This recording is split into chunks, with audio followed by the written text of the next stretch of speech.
Alors, moi, je suis né à Trinité-des-Monts.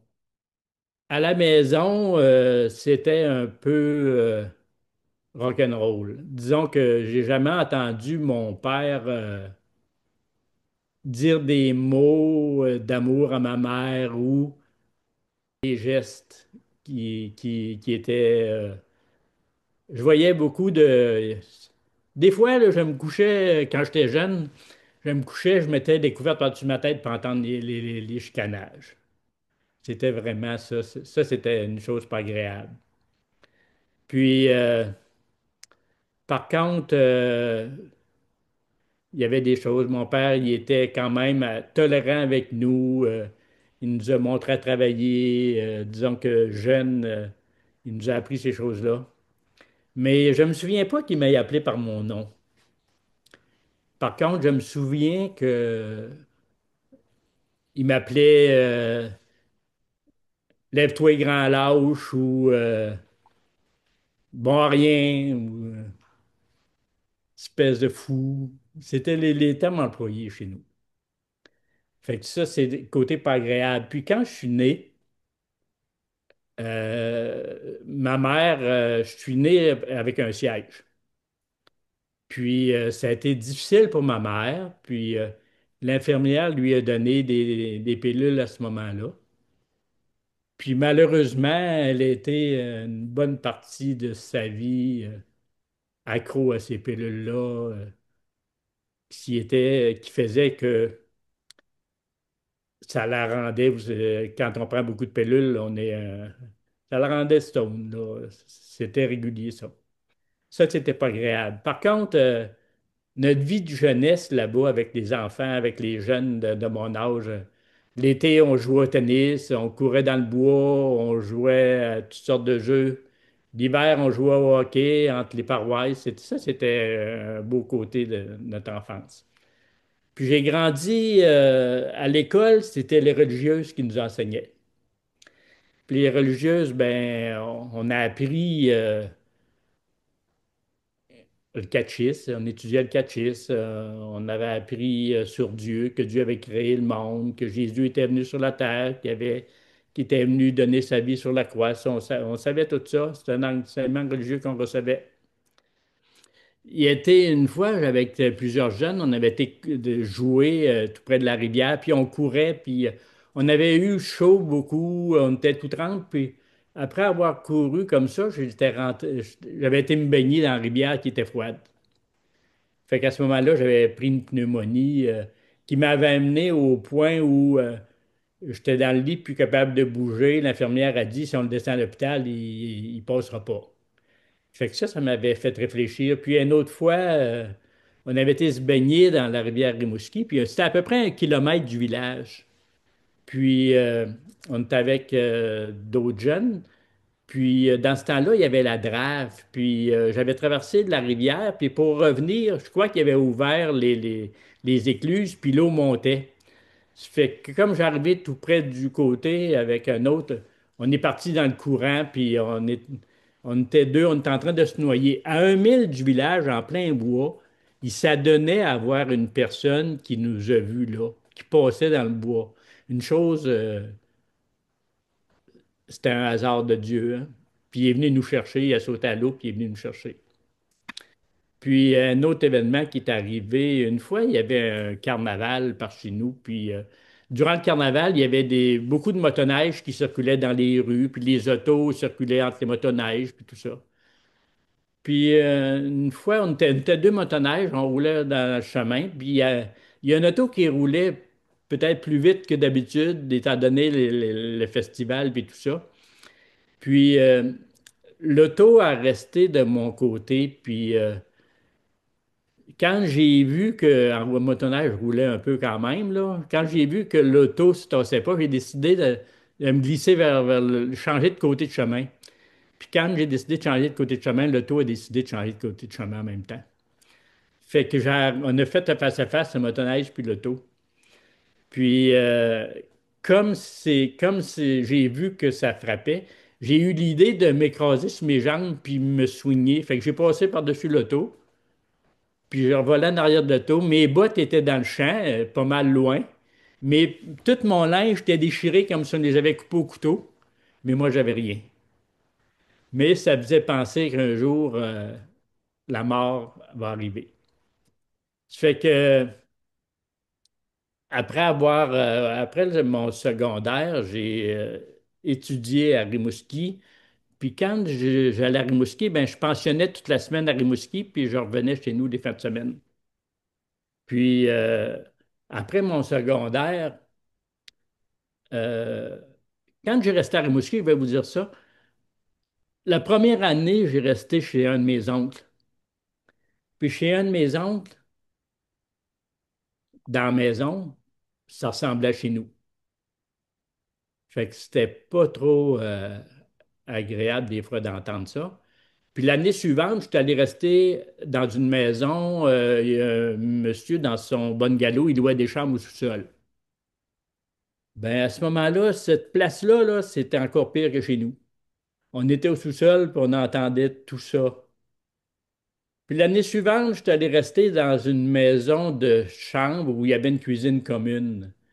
Il y avait un couple marié qui avait une chambre là, puis c'était encore la guerre dans la maison. Fait que quand il est arrivé le temps de me marier, moi j'avais peur, là, c'est normal, hein? Je pensais que c'était ça, la vie de couple. Mais heureusement, c'était pas ça, la vie de couple, vraiment. Mais c'est ce que j'avais vécu, c'est ce que j'avais, seulement les choses que j'avais vues. Puis au cégep, quand mon secondaire est terminé, euh, le cégep commençait en 68 à Rimouski, c'était la première année. C'est ça, c'était la première année de cégep. J'avais fait mon secondaire 5 commercial, puis là, j'avais décidé d'aller au cégep en administration. Quand j'étais arrivé au cégep à l'automne, tous ceux qui étaient dans mon cours de secondaire commercial avaient fait application pour rentrer au cégep. J'arrive au cégep, j'étais le seul de mon groupe de secondaire qui était au cégep. Je me demandais qu'est-ce qui se passait, mais j'avais été le seul à accepter. Les autres étudiants ont été obligés de refaire leur secondaire 5 régulier. Puis c'est pas parce que ça, c'était encore un hasard de Dieu, parce que j'avais pas des meilleures notes que les autres, mais c'était seul à avoir été accepté. Je voyais là-dedans que même si j'étais pas sauvé à ce moment-là, je voyais la main de Dieu dans ça. Puis après mon cégep, quand le cégep était terminé, euh, je me disais, qu'est-ce que je vais faire? Fait que j'ai fait des applications un peu partout pour un emploi. Puis, mais au mois de mars, j'ai acheté un journal, puis j'ai regardé des annonces classées dans le journal. En regardant des annonces classées dans le journal, je vois une épicerie qui était à vendre à Québec. Fait que les fins de semaine, je retournais chez nous après avoir resté toute la semaine à Rimouski. Je remontais chez nous, puis le vendredi soir, quand je suis arrivé chez nous, j'ai attendu vers 10 heures que le magasin général soit fermé, que mon père soit tranquille. Je vais le voir, puis j'ai dit, je monte l'annonce, il y a une épicerie à vendre à Québec. Puis j'ai dit, si ça vous intéresse, j'aimerais ça qu'on puisse regarder ça, si ça vous intéresse. Fait que le lundi, tout de suite, c'était le vendredi, le lundi suivant, avec mon père, on est allé à Québec visiter l'épicerie qui était à vendre. Puis, une semaine après, je déménageais à Québec. On avait acheté l'épicerie, puis je déménageais à Québec. Quand j'avais, pour terminer, mais là, c'était au 5 avril, les cours terminent à la fin mai. Mais quand il y avait des examens, je partais de Québec, je descendais à Rimouski faire mes examens, puis après ça, je revenais. Puis, la première année, c'était un peu difficile, ben un peu, pas mal difficile à l'épicerie, là. il y avait, disons que les ventes n'étaient pas n'étaient pas assez fortes. Puis les deux fois, j'ai été obligé de recourir à quelqu'un pour m'avancer des sous parce que je ne réussissais pas à payer les fournisseurs. Puis la première année, je voulais pas que je voulais pas dépendre de mon père puis avoir recours tout le temps. Je voulais faire les efforts nécessaires. Fait que dans mon bureau, il y avait un petit lit. Puis la première année, j'ai couché dans le petit lit. Puis je prenais mon bain dans le gros évier en stainless qu'il y avait dans l'épicerie. Il y a des soirs où je pleurais, mais le lendemain, j'étais en forme puis je continuais. Puis même, mais ça m'affectait pas au point de ce que j'aimais pas ça. J'aimais vraiment ce que je faisais. Puis, assez que, au mois de septembre, quand je voyais les étudiants retourner à l'école, j'étais très content de ne pas être à l'école, malgré que les choses étaient difficiles. Mais en 72, les choses sont améliorées tranquillement. Euh, la chose que j'ai eu le plus difficile à faire, c'est après mon dernier examen au cégep. Je suis revenu à l'épicerie, puis j'ai dit, il y avait un gérant. J'ai dit au gérant, je peux plus vous garder. Fait que d'avoir congédié un homme de 60 quelques années, ça a été une des choses les plus difficiles que j'ai eu à faire, mais j'ai été obligé de le faire. Puis celui qui était là, il disait l'épicerie est bien de même, là, pourquoi faire des changements? C'est bon comme ça. Puis en fin de compte, il fallait faire les changements, puis avec les changements, les choses se sont améliorées peu à peu. En 1974, ça c'est en 71, en 1974, euh, même en 1973, 2 ans après, mon père il a vu que comment les choses s'étaient passées, puis lui, il a vendu son magasin général à Trinité-des-Monts, puis il est parti à la recherche d'une épicerie en ville, lui-ci, puis il a acheté une épicerie à Montréal. Fait que de 71 où ça allait pas bien, tout de suite en 73, le changement qu'il y a eu l'a stimulé assez qu'il a vendu en campagne puis il est parti en ville d'une épicerie.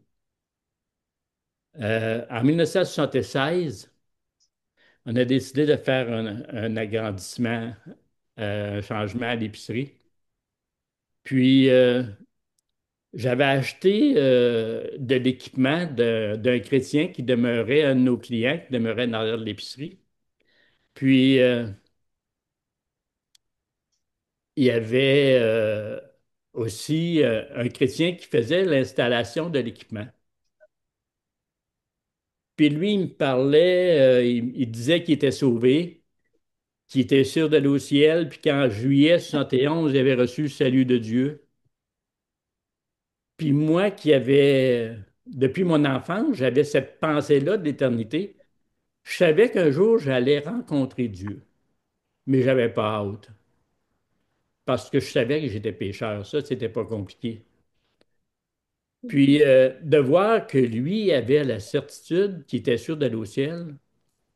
Au début, j'argumentais, mais pour qu'il parle plus, dans le fond. Puis je me disais, hey, j'aimerais ça, moi, être sûr d'aller au ciel.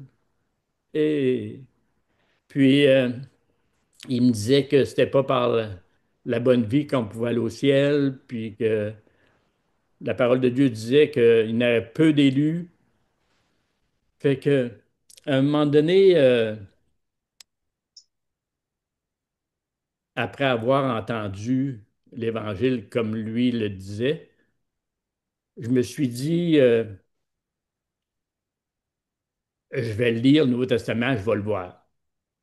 Fait que j'ai commencé à lire le Nouveau Testament,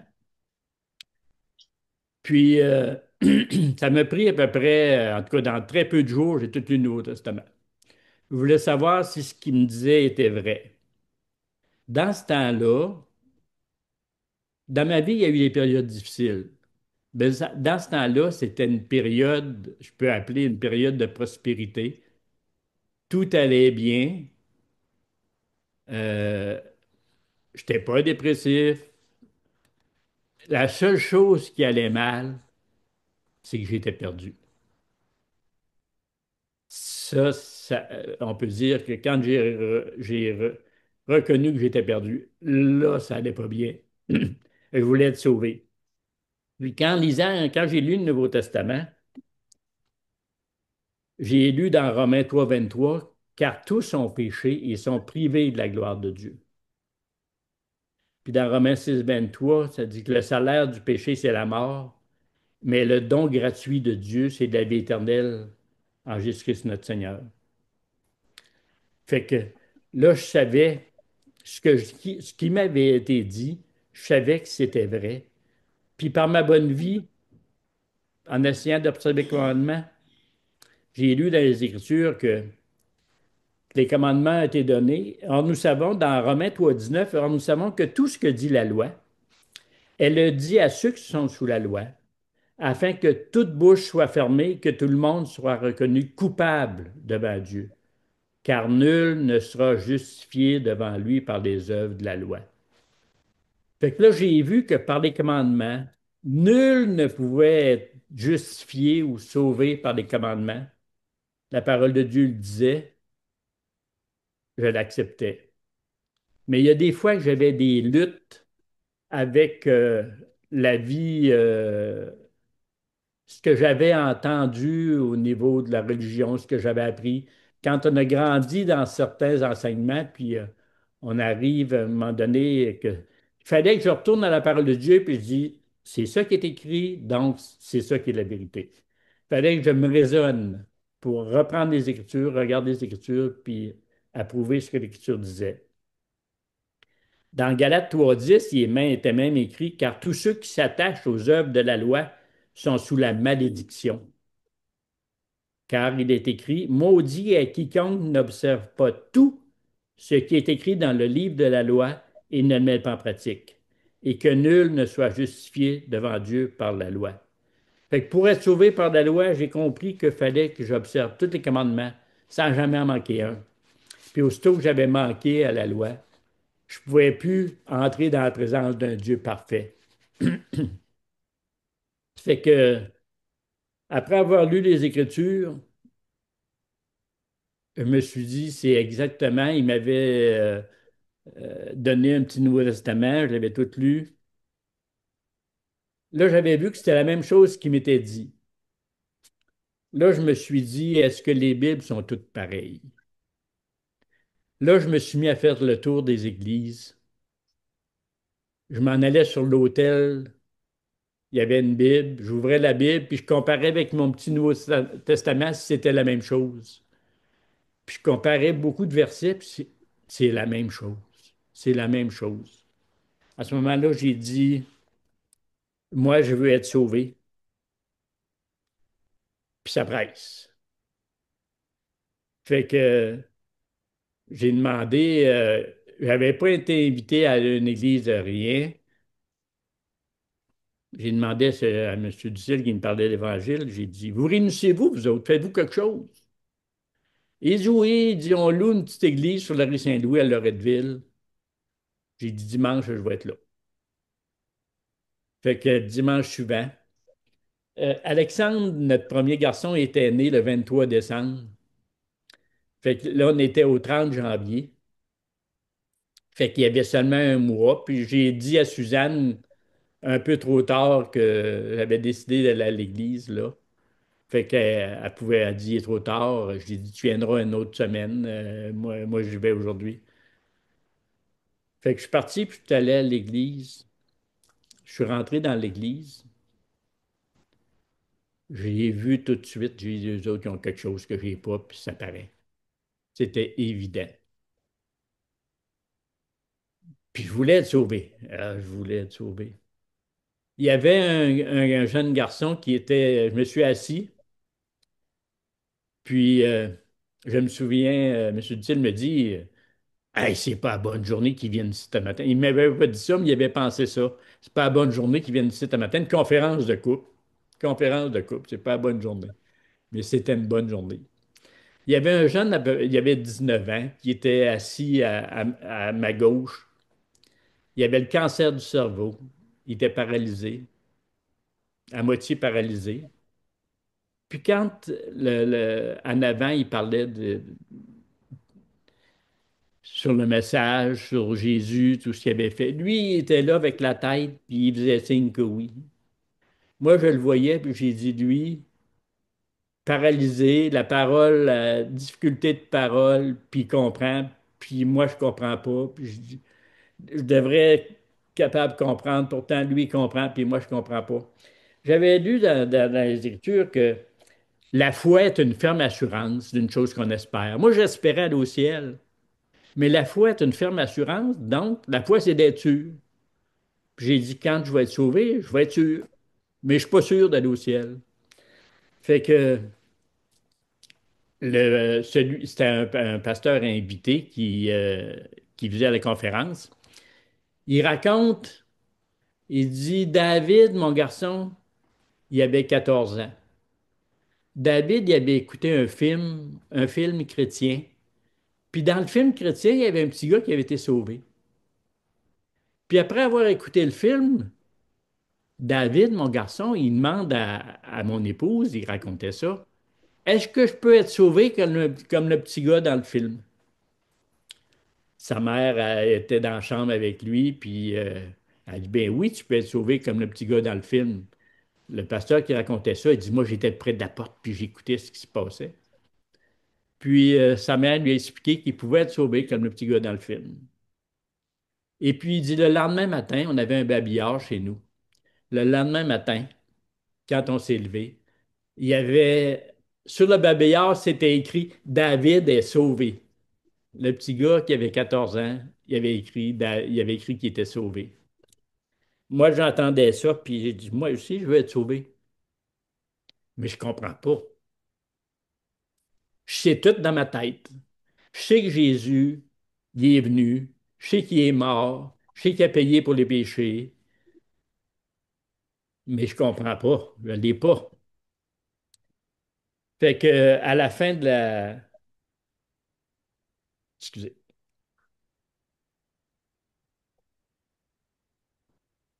À la fin de la prédication, il y a eu une invitation que qu'il y a des personnes qui veulent être sauvées d'avancer en avant. Ça n'a pas été long, go en avant, là. Puis quelqu'un me parlait d'évangile, j'ai rien compris. Je savais tout, mais je ne l'avais pas. Durant la semaine, dans la semaine, une nuit, j'ai rêvé que j'allais en enfer. Ça, c'était pas agréable, là. Puis, le jeudi soir, tout le monde était parti, j'étais tout seul dans mon bureau.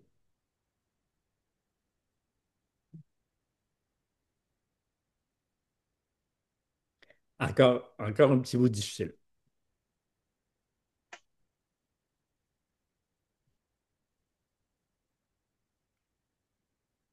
Je me suis mis à genoux dans mon bureau.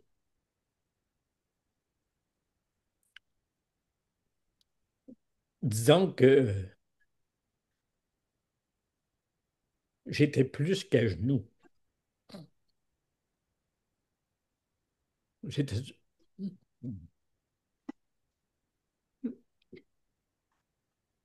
j'étais, j'étais,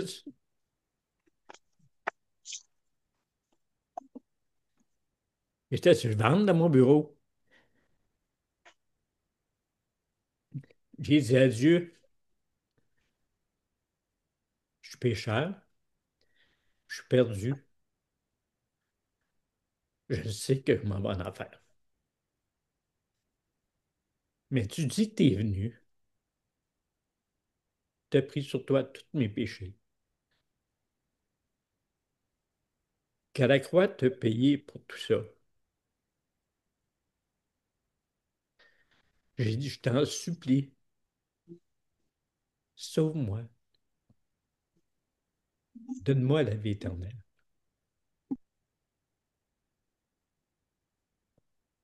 Je me suis relevé de là, j'ai rien compris. Je suis parti chez nous. Puis j'ai dit dimanche, je retourne à l'église. Suzanne est venue avec moi ce dimanche-là. Je ne me souviens pas du message qu'il y a eu, mais il y avait encore ce gars-là, paralysé, 19 ans, qui faisait signe de la tête, qui comprenait, puis moi, je ne comprenais pas. À la fin, il y a eu un cantique qui a été chanté. Moi, là, chanter, là, non. J'ai pas de voix, puis je chante pas. Mais ce matin-là, le cantique qui a été chanté, c'est Je ne sais dans sa grâce pourquoi dans sa grâce Jésus m'a tant aimé. Je ne sais pourquoi par son sang il efface ma dette, mon péché. Mais je sais qu'en lui j'ai la vie. Hey, là, il n'y avait personne autour de moi. Je chantais, puis là, il dit là, je l'ai. Je suis sauvé. Il y a eu un appel, puis j'avançais en même temps en avant. Là, je suis sauvé, je viens de comprendre. J'ai de la vie éternelle, je m'en vais au ciel. On sort de l'église, on embarque dans l'auto. Quand on est arrivé à l'église, tout était correct, l'auto était correct. On embarque de l'auto, transmission finie. Transmission ne marche plus. C'est un hasard. C'est un hasard, transmission ne marche plus. Mais après ça, ben, c'était le 6 février 77. En embarquant dans l'auto, je dis à Suzanne, Suzanne, si tu mourrais, où tu irais? Elle dit en enfer. Ben, je dis, moi, je vais au ciel. Oh. Suzanne a dit, c'est comme je irais d'un coup de poing. Mais de voir que moi, là, j'étais sauvé, puis elle était perdue. Mais le lendemain soir, dans le lit, elle a reçu le salut. Là, c'était le 6 février 77, puis il y avait un baptême le 12 mars. J'ai dit, moi, je veux être baptisé. Je suis sauvé, puis je veux être baptisé, puis je veux faire ce que la parole de Dieu dit. Mais avant, je vais vous dire que j'étais sauvé le 6 février. Le 7 février, le lendemain matin, quand je suis rentré à l'épicerie, j'ai été obligé de repoinçonner les ventes que j'avais effacées pour payer moins d'impôts. Là, j'ai tout repoinçonné ça, puis j'ai dit, on va payer l'impôt, on se met à règle maintenant. Le 12 mars, il y avait le baptême. J'ai dit, je suis parti d'épicerie vers 5h30, on fermait à 5h30. Je vais à la maison chercher Suzanne. Suzanne était sauvée le lendemain de moi, le 7 février, puis on se faisait baptiser ensemble. Moi, je n'avais jamais parlé en public. Jamais, jamais, jamais. Mais quelqu'un m'avait donné le verset, ce n'est pas un esprit de timidité que Dieu vous a donné, mais un esprit de force. Puis j'ai dit, Jésus, il est venu. Il était Dieu venu sur terre payer pour mes péchés. Il est mort, il a été battu. Il a pris sur lui mes péchés, puis il a payé pour me donner gratuitement la vie éternelle. Je peux pas le dire.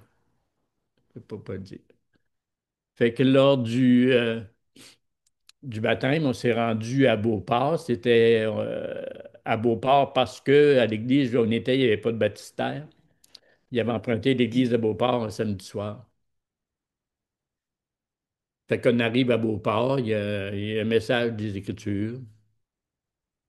Puis après, il y avait le baptême. Il y a quelqu'un qui est venu me voir, puis il me dit, Paul Pouliot, il s'appelait, après que tu auras été baptisé, là, je vais te dire de quoi. Je dis, OK. Fait qu'on est baptisé, moi puis Suzanne a été baptisés en premier. Je vais voir, après avoir été baptisé, je vais voir Paul, puis c'est quoi que tu as à me dire? Il dit, allez vous changer, là, puis vous habiller, puis je vais vous le dire après. Fait qu'on va s'habiller, on se change. J'ai dit, oui, c'est quoi? Il dit, ton épicerie est en feu. Je vous ai raconté les efforts qu'on avait mis, que je mettais, là. Ton épicerie est en feu. Ça cogne. Ça cogne. Mais après ça, j'ai dit, on est revenu par. J'ai dit, on va aller voir ce qui se passe. On est revenu voir le capital, puis en roulant, j'ai dit, même si ça brûle, la vie éternelle, il n'y a pas personne qui peut l'enlever. Fait que, au lieu d'arriver par en arrière de l'épicerie, on pouvait arriver par Henri IV, par en avant. Fait on est parti, puis on est arrivé par en avant de l'épicerie. Comme on arrivait en avant, il y avait de la lumière encore. On rentre dans l'épicerie, puis il avait réussi à rejoindre des personnes qui étaient entrées. Qu'est-ce qui est arrivé, c'est que le client qui était en arrière de l'épicerie, qui m'avait vendu l'équipement, sa fille, il était chrétien, puis sa fille était à Beauport avec nous, où il n'y avait pas de téléphone, il n'y avait rien. Puis elle dit à son ami, il n'était pas marié de ce temps-là, faut que je me retourne chez nous, je file pas bien, je file mal. Elle dit, faut que je me retourne chez nous. Pour retourner chez eux, il fallait qu'il passe en avant de l'épicerie. Puis en avant, quand il a passé en avant de l'épicerie, les pompiers étaient là, puis la fumée sortait de partout. Fait qu'il est revenu tout de suite nous dire ça à Beauport, que l'épicerie était en feu. C'est ça qu'il voyait. Puis les pompiers ont tout fait sortir la fumée. Puis qu'est-ce qui est arrivé, c'est que l'entrée électrique qui était au sous-sol, l'entrée électrique a sauté. Puis quand l'entrée électrique a sauté, là, il y a un petit morceau de métal qui est allé piquer un tuyau de réfrigération, puis le fréon a sorti, puis il a éteint le feu. Fait que les pompiers ont eu à sortir la fumée, puis le lundi soir, les électriciens avaient remonté l'entrée électrique, puis tout est revenu dans l'ordre. Dieu a, Dieu a permis que cela arrive, mais jusqu'à un certain point. Puis, ce qui m'avait frappé ce soir-là, c'est que après, à un moment donné, on était dans l'épicerie, puis le pasteur arrive. Il avait terminé à Beauport, il arrive, puis il vient nous trouver dans l'épicerie pour prier avec nous. C'était spécial, c'était touchant. Puis, j'aimerais... aujourd'hui, on entend des choses, des fois j'ai entendu ça dans des églises. Levez la main si vous voulez suivre Jésus, levez la main, puis venez en avant, on va vous baptiser. J'étais jeune, j'étais catholique, j'étais pratiquant, je servais à la messe. Je voulais suivre Jésus. Je voulais suivre Jésus. Vouloir suivre Jésus, ça ne sauve pas. Ce qui sauve, c'est que lui-même, le Fils de Dieu, est venu à la croix prendre sur lui mes péchés et régler ma dette en mourant à la croix puis en donnant sa vie en rançon pour la mienne. C'est ça qui sauve. Puis il y a un verset qui dit, Jean 5, 39, 40, vous sondez des Écritures parce que vous pensez avoir en elles la vie éternelle. Ce sont elles qui rendent témoignage de moi. Et vous ne voulez pas venir à moi pour avoir la vie. Lire les Écritures, ça ne donne pas la vie éternelle. Ça raconte ce que Jésus a fait. Puis pour aller à lui pour avoir la vie, il dit, vous ne voulez pas venir à moi pour avoir la vie. Pour aller à lui pour avoir la vie, il faut reconnaître qu'on ne l'a pas. Si on ne reconnaît pas qu'on ne l'a pas et qu'on est perdu, on ne peut pas aller à lui pour avoir la vie.